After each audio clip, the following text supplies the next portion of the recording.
Hello, Bacho. Let's see this question. The question says a uniform cube of side A and mass M rests on a rough horizontal table. A horizontal force F is applied to normal to one of the faces at point directly above the center of the face at height 3 by 4 above the base. What is the minimum value of mu s so that toppling occurs? तो हमारे पास एक cube given है. Let's say हमारा cube था.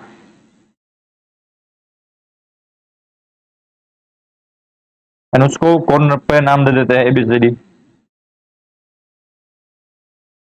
अब क्या किया जाता है कि एक क्यूब पर एफ जितना हॉरिजॉन्टल फोर्स अप्लाई किया जाता है. एंड कहां पर है ये फोर्स देना है? तो सेंटर से अबाव एंड बेज से 3 by 4 हाइट पर. यानी कि ये हमारा अगर बेज हो, ठीक है, सीडी अगर हमारा बेज हो तो बेज से अबाव लेट्स सपोज यहाँ पर इस डायरेक्शन में, एंड उसकी जो हाइट हो वो होगी 3 by 4. इतने यहाँ पर एक एफ जितना फोर्स लगाया जा रहा है, एक्सटर्नल फोर्स. तो हमें बताना है कि फ्रिक्शन कोफिशिएंट म्यूएस की वैल्यू मिनिमम कितनी होनी चाहिए कि ये जो बॉक्स है वो टोपलिंग करे, ठीक है, यानी कि ऐसे घूम जाए. तो हम इस प्रॉब्लम में की कंसेप्ट यूज करने वाले हैं. वो होगा फोर्स एंड टॉर्क बैलेंस का. फॉर फोर्स बैलेंस क्या होगा? हमें पता है summation of all F external is equal to 0 होना चाहिए. एंड फॉर टॉर्क बैलेंस क्या होगा?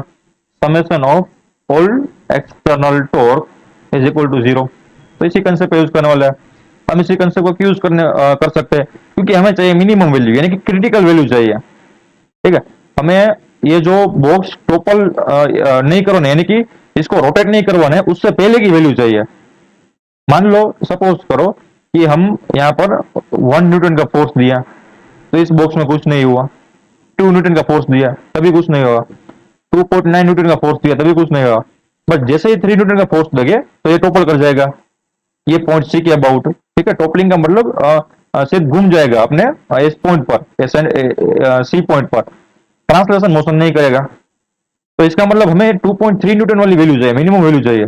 तो 2.9 न्यूटन पर क्या ये टोपल कर रहा था? नहीं. इसका मतलब क्या हुआ कि 2.9 न्यूटन तक सभी फोर्स एंड टॉर्क बैलेंस थे, ठीक है. तो भी ये स्टेशनरी रहेगा ना, तो ही स्टेशनरी रहेगा. ठीक, उससे पहले तो स्टेशनरी था ना. जैसे ही 3 न्यूटन कर दिया तभी वो मोशन में आया. तो हमें 3 न्यूटन वाला नहीं चाहिए, हमें 2.9 न्यूटन वाला चाहिए. इसलिए मिनिमम कंडीशन में हम बैलेंस कर सकते हैं, ठीक है, टॉर्क एंड फोर्स का.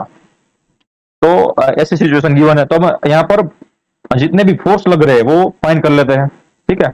एंड यहाँ पर जो है वो है 3 by 4 है. तो इसको रेड से लिख देता हूँ 3 by 4 as it is. 3 by 4 यहाँ से यहाँ तक का डिस्टेंस. ओके. तो सेंटर पॉइंट ओ पे लगने वाला है एमजी फोर्स, राइट.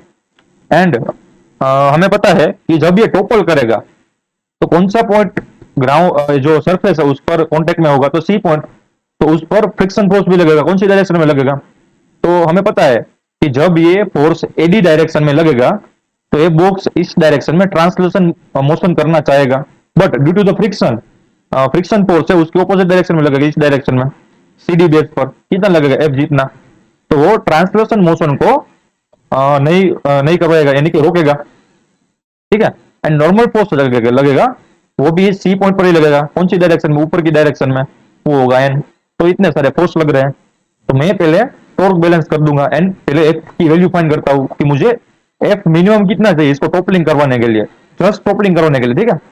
यानी कि मिनिमम वैल्यू ऑफ फोर्स की हमने देखा था ना 2.9 न्यूटन वाली वैल्यू, ठीक है ना. तो ऐसी कुछ वैल्यू यहाँ पर आएगी.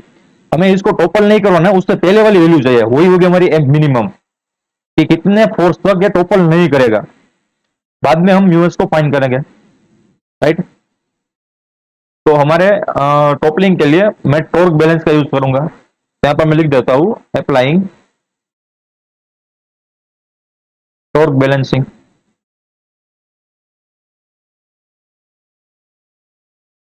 About point C. क्योंकि सी के अबाउट ये रोटेट करना चाहेगा, तो सी के अबाउट रोटेट करना चाहेगा, तो सी पर कितने फोर्स लग रहे हैं? एक तो न्यूटन नॉर्मल फोर्स लग रहा है, एक फ्रिक्शन फोर्स लग रहा है, तो इन दोनों की वजह से टॉर्क आएगा जीरो। क्यों? क्योंकि वो सी पर ही लग रहे हैं ना, सी पॉइंट पर ही लग रहे हैं। तो इसका मतलब ये हुआ कि उन दोनों की वजह से टॉर्क की वैल्यू आएगी जीरो। तो बचे सिर्फ एफ एंड एम जी। तो एफ क्या करेगा? बॉक्स को इस डायरेक्शन में घुमाना चाहेगा, बट एम जी है वो बॉक्स को एंटी क्लॉकवाइज घुमाना चाहेगा। तो इसका मतलब ये हुआ कि अगर इस बॉक्स को स्टेबल रहना है एंड हमें एफ मिनिमम की वैल्यू चाहिए, तो इन दोनों टॉर्क का इक्वेट करना पड़ेगा, इन दोनों टॉर्क को इक्वल होना पड़ेगा। ठीक है, तो हम फाइंड करते हैं कि इसकी वैल्यू आएगी। तो टॉर्क की वैल्यू क्या होती है? टॉर्क इज इक्वल टू होता है आर परपेंडिकुलर टाइम्स एफ। ठीक है, तो एफ के लिए टॉर्क क्या आएगा? तो आर परपेंडिकुलर एफ के लिए क्या है? 3a/4 है ना। बेस से एफ फोर्स लग रहा है उसके बीच की हाइट यानी कि लेंथ, ठीक है, उसके बीच का डिस्टेंस क्या है? तो 3a/4 है। तो यहाँ पर लिखूंगा मैं F times 3a/4 is equal to क्या आना चाहिए? M G. अब एम जी कहां पर है? बेस से कितना हाइट पर है? तो एम जी है बेस से a/2 हाइट पर, क्योंकि लेंथ पूरी है हमारी पास ए, तो उसकी आधी हो जाएगी a/2, यहाँ पर आएगा a/2। तो इसको सोल्व करेंगे तो एफ की वैल्यू आ जाएगी 2/3 mg, कि हमें एफ मिनिमम की वैल्यू मिल गई। मुझे इसको स्टेबल रखना है, तो मैं एफ मिनिमम इतना फोर्स तक वैल्यू दे सकता हूं। इससे ज्यादा दूंगा तो ये टॉपलिंग करना स्टार्ट कर देगा, यानी कि यहां से रोटेट मारना स्टार्ट कर देगा। ठीक है, अब हमें क्या फाइंड करना है? अब हमें फाइंड करना है what is the minimum value of mu S so that toppling occurs.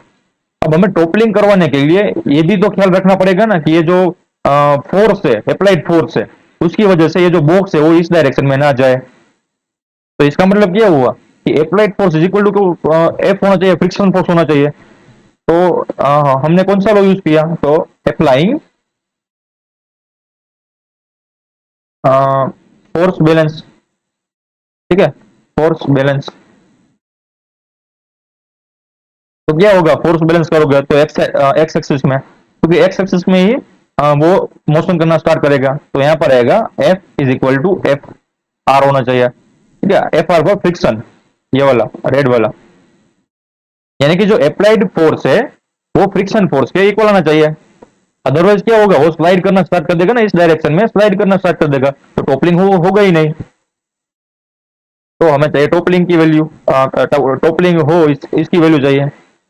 तो हमें एफ की वैल्यू तो फाइंड कर दिया, कितनी है? 2/3 mg। एंड एफ आर की वैल्यू क्या होती है? Static friction mu time N. ठीक है, अब देखो वाई डायरेक्शन में भी हम फोर्स बैलेंस करेंगे। तो वाई डायरेक्शन में फोर्स बैलेंस करेंगे तो इसके यहां पर मैं लिख देता हूं फॉर एक्स डायरेक्शन।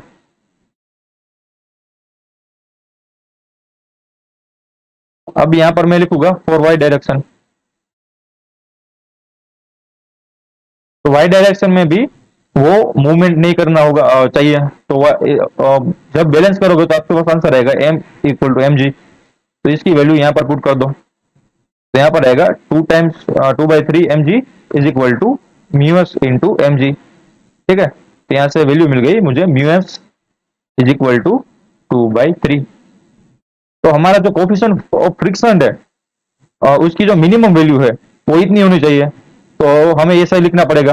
ठीक है, यहाँ पर हम ऐसे भी लिख सकते हैं कि जो कोफिशिएंट ऑफ फ्रिक्शन है या फिर फ्रिक्शन फोर्स है वो इतना तो होना ही चाहिए। ठीक है,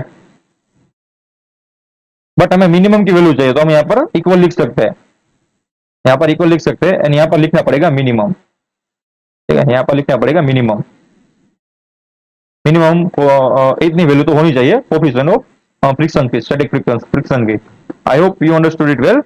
बेस्ट ऑफ लक।